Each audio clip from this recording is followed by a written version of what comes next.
అండి. కమ్మటి బెండకాయ పులిహోర ఎలా చేయాలో చూద్దాం ఇప్పుడు మనము. కావాల్సిన పదార్థాలు: బెండకాయలు, వెల్లుల్లి, కరివేపాకు 2 రెమ్మలు,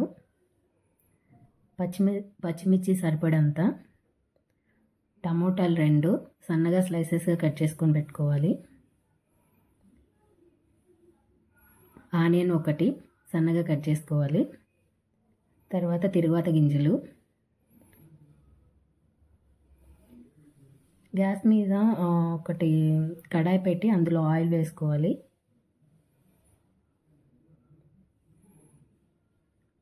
ఆయిల్ కొంచెం హీట్ అయిన తర్వాత తిరువాత గింజలు అనేవి యాడ్ చేసుకోవాలి.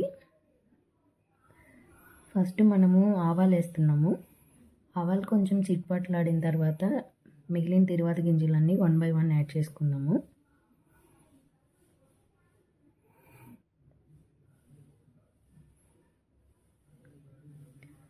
తిరువాత అనేది ఎప్పుడు మనము లో ఫ్లేమ్లో పెట్టుకొని చేసుకోవాలి. హై ఫ్లేమ్లో పెట్టామంటే ఏంటంటే మాడిపోయే ఛాన్సెస్ ఎక్కువ ఉంటాయి.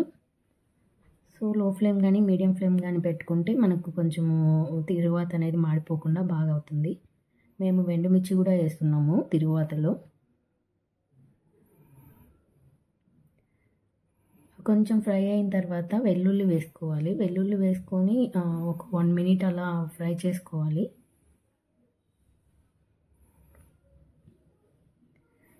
ఇప్పుడు కొంచెం ఆనియన్ వేసుకోవాలి. ఆనియన్ వేసుకొని కొంచెం ఫ్రై అయిన తర్వాత కరివేపాకు వేస్తున్నాను నేను. కరివేపాకు అనేది ముందు వేస్తే చిట్పట్లాడుతుంది, కొంచెం ఎక్కువ గలీజ్ అవుతుంది కిచెన్లో. తగినంత ఉప్పు వేసుకొని మనము కొంచెం సేపు ఫ్రై చేసుకున్నామంటే తిరువాత గింజలు, ఆనియన్ అన్నీ బాగా మగ్గుతాయి. తర్వాత ఇది గ్రీన్ చిల్లీ యాడ్ చేసేసి ఒక 5 minutes మనం ఫ్రై చేద్దాము. ఇప్పుడు టమోటా యాడ్ చేస్తున్నాను. టమోటా ప్లస్ చింతపండు కూడా యాడ్ చేస్తున్నాను. చింతపండు వల్ల కొంచెం ఫ్లేవర్ వస్తుంది మనకు పుల్లగూరకి. ఫైనల్గా బెండకాయలు వేసి కాసేపు ఫ్రై చేసుకుందాము. ఫ్రై చేసిన తర్వాత మనము మూత పెట్టేసి ఒక 10 నిమిషాలు అలా ఉంచి మరీ చెక్ చేద్దాము.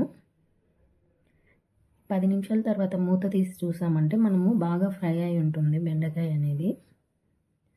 ఇప్పుడు ఒక 1 minute అలా ఫ్రై చేసుకొని మరీ మూత పెట్టి ఒక 5 minutes అలా మగ్గనిద్దాము.